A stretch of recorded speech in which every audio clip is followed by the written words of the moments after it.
Oke, baiklah. Assalamualaikum warahmatullahi wabarakatuh. Perkenalkan, nama saya Anissa Dewi Sukmaaksa dengan NIM 210600050. Jurusan Ilmu Ekonomi, Ekonomi Pembangunan, fokus ke ekonomi publik. Nah, di sini saya akan presentasikan mata kuliah teori ekonomi makro dari modul makroekonomi NQ bab 9 pengantar fluktuasi ekonomi. Baiklah, di sini ada siklus bisnis, yaitu fluktuasi jangka pendek dalam output dan kesempatan kerja, disebut siklus bisnis. Pada bab-bab sebelumnya, kita mengembangkan teori-teori untuk menjelaskan bagaimana perekonomian bergerak dalam jangka panjang. Sekarang kita akan mencoba memahami bagaimana perekonomian bergerak dalam jangka pendek. Oke, selanjutnya ada GDP dan komponen-komponennya. GDP adalah tempat pertama untuk mulai ketika menganalisis siklus bisnis karena merupakan ukuran terbesar dari siklus perekonomian. Biro Penelitian Ekonomi Nasional atau disingkat dengan NBER adalah penentu resmi di AS. Apakah perekonomian mengalami resesi?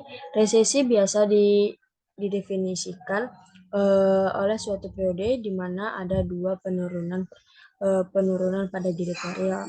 Dalam resesi, baik konsumsi dan investasi menurun, namun investasi atau kelengkapan bisnis, konstruksi, perumahan baru, dan inventaris bahkan lebih riskan terhadap penurunan. Oke, selanjutnya ada hukum Open.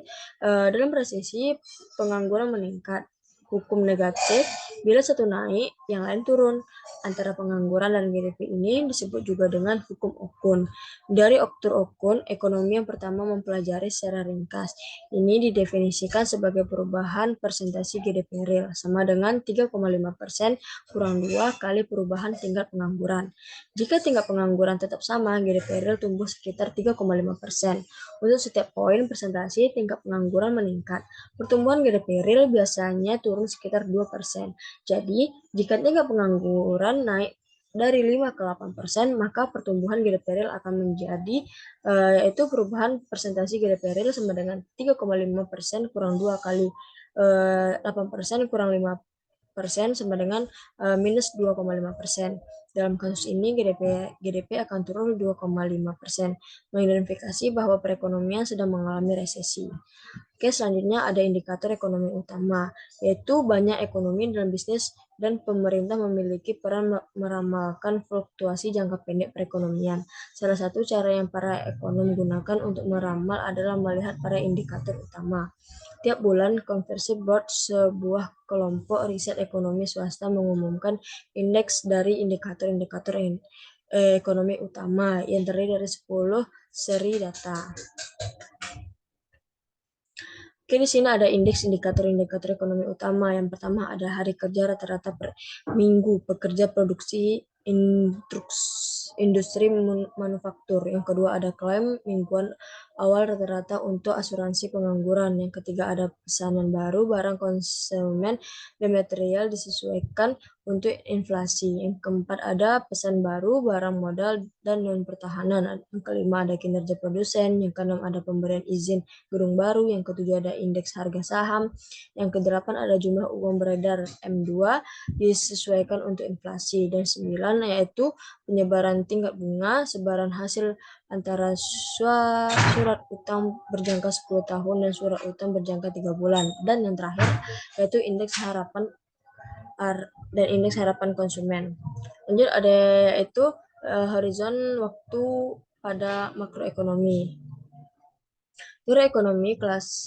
Teori makroekonomi klasik berlaku pada jangka panjang, tapi tidak pada jangka pendek. Mengapa? Jangka panjang dan jangka pendek berbeda pada perilaku harga. Pada jangka panjang, harga fleksibel dan dapat bereaksi pada perubahan penawaran dan permintaan. Pada jangka pendek, banyak harga yang kaku pada tingkat tertentu. Karena harga berlaku beda pada jangka pendek dan panjang. Kebijakan ekonomi memiliki dampak berbeda pada horizon waktu berbeda. Mari kita lihat gambar bagaimana hal ini terjadi. Nah, bisa kita lihat seperti ini, tabel seperti ini kurva-kurvanya, model penawaran agregat dan permintaan agregat. Oke, di sini ada modal makroekonomi untuk memungkinkan kita memeriksa bagaimana tingkat harga agregat dan jumlah output agregat ditentukan dalam jangka pendek. Ini juga menyediakan suatu cara untuk membedakan bagaimana kinerja perekonomian dalam jangka panjang dan dalam jangka pendek. Seperti ini kurvanya. Sini ada permintaan agregat. Lanjut di sini juga ada kurva permintaan agregat. Kurvanya seperti ini. Di mana yaitu seiring tingkat harga menurun, kita bergerak ke bawah sepanjang kurva AD. Tingkat perubahan pada M atau V akan menggeser kurva AD. Ingat, permintaan output real bervariasi berbanding terbalik dengan tingkat harga.